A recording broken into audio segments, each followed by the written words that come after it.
ఇది గోదావరి చేప అండి. మా ఊరు గోదావరి ఒడ్డు పక్కన ఉంది. ఇక్కడ గోదావరి చేపలు బాగా దొరుకుతాయి. ఈరోజు సండే కదా, సండే స్పెషల్గా ఈ గోదావరి చేపను తెప్పించాం. దీన్ని పల్లెటూరు స్టైల్లో ఎలాగ రుచిగా కర్రీ చేయాలో ఇప్పుడు నేర్చుకుందాం. ఈ విధంగా నీట్గా కడుక్కోవాలండి. పల్లెటూరు స్టైల్లో చేపల కూర తయారు చేసుకోవడానికి కావలసిన పదార్థాలు: చేపలు, కొత్తిమీర, కారం, పసుపు, పచ్చిమిర్చి, ఉల్లిగడ్డ, టమాటా, నిమ్మకాయ, అల్లం వెల్లుల్లిపాయలు, చింతపండు, నూనె, ఉప్పు.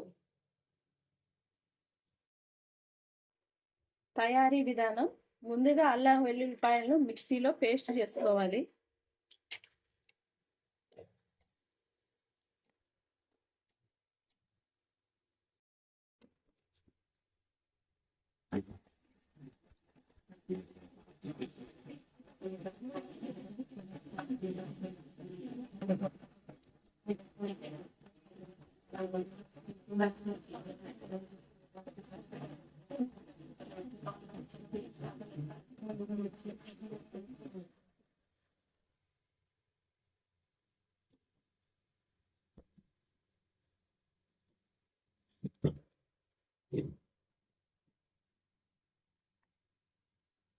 ఓకే, మెత్తగా అయిందండి.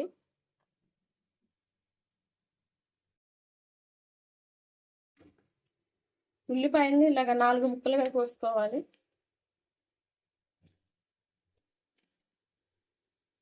పల్లెటూరు స్టైల్లో పచ్చి చేపల కూర అంటే కంపల్సరీ ఉల్లిపాయలు, పచ్చిమిరపకాయని మిక్సీ పట్టుకోవాలి. అప్పుడే టేస్ట్ చాలా బాగుంటుంది.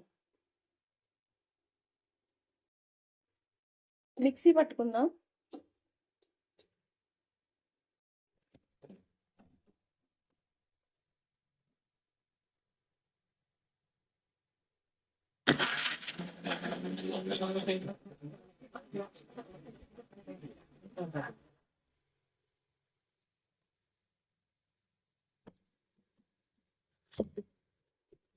ఓకే, చాలు. టమాటాని ఇలా సన్నగా కోసుకోవాలి.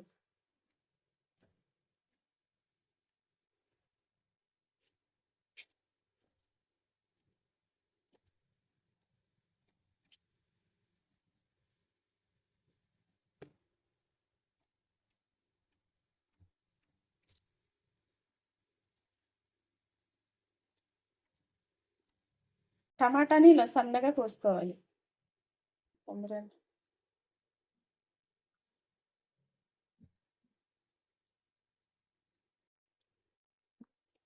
చింతపండుని ఇలాగ మెత్తగా పిసుక్కొని రసాన్ని వేరే గిన్నెలోకి తీసుకోవాలి.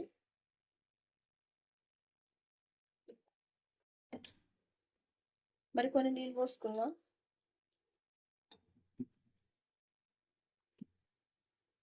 ఈ చింతపండుని ముందుగానే కడిగి నానబెట్టుకోవాలి, అప్పుడే పులుసు బాగా వస్తుంది. ఓకే, ఈ గిన్నెలో పోసుకుందాం.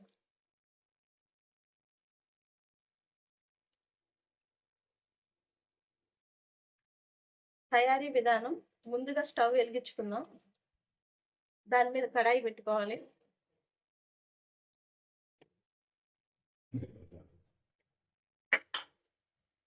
కడాయిలో ఆయిల్ పోసుకుందాం.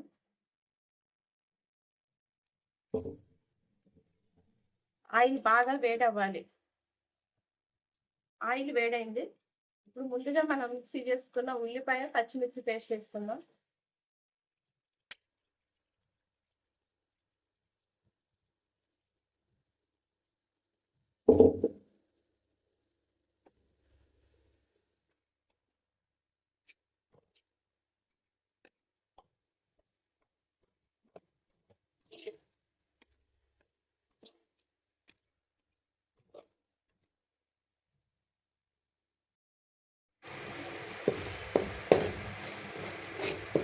ఉల్లిగడ్డ, పచ్చిమిర్చి పేస్ట్ ఇలా దోరగా వేగిన తర్వాత ఇందులో పసుపు వేసుకుందాం.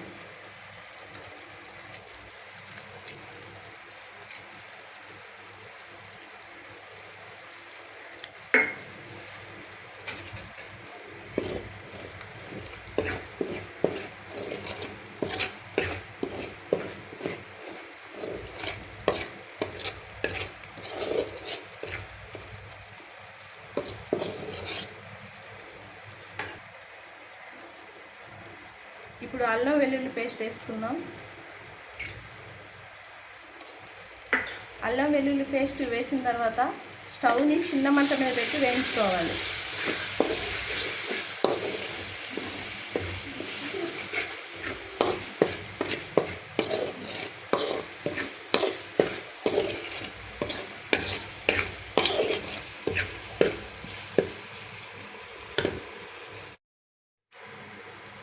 అల్లం వెల్లుల్లి పేస్ట్ కూడా వేగింది.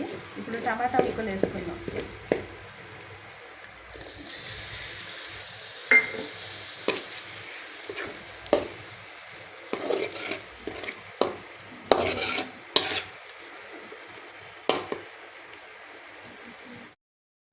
ఓకే, టమాటా ముక్కలు కూడా మగ్గాయి పేస్ట్లో.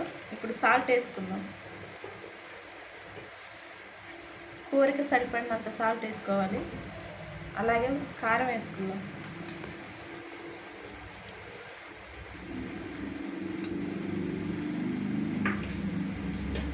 ఇప్పుడు తిప్పుకోవాలి.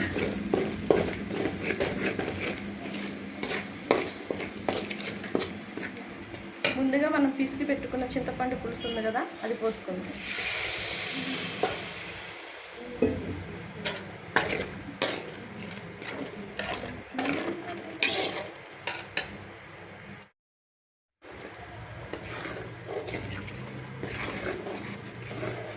చింతపండు రసం ఈ పేస్ట్కి అంతా కలిసేలాగా ఇట్లా బాగా తిప్పుకోవాలి.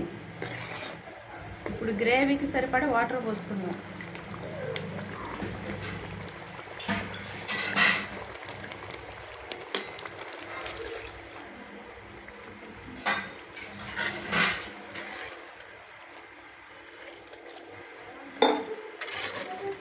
ఒక 5 నిమిషాలు ఇది మరగాలి.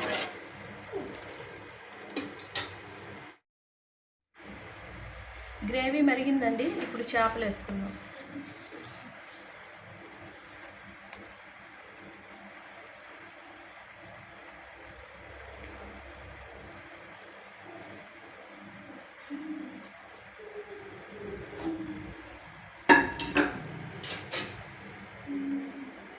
ఈ గ్రేవీలో ఈ చేపలన్నీ ఇలాగా సర్దుకోవాలి పైకి.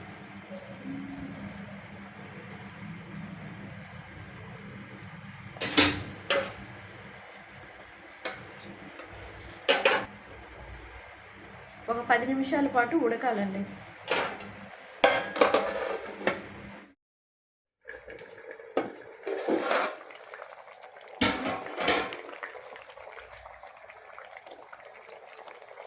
పల్లెటూరు స్టైల్లో గుమ్మగుమ్మలాడే చేపల పులుసు రెడీ అయిందండి.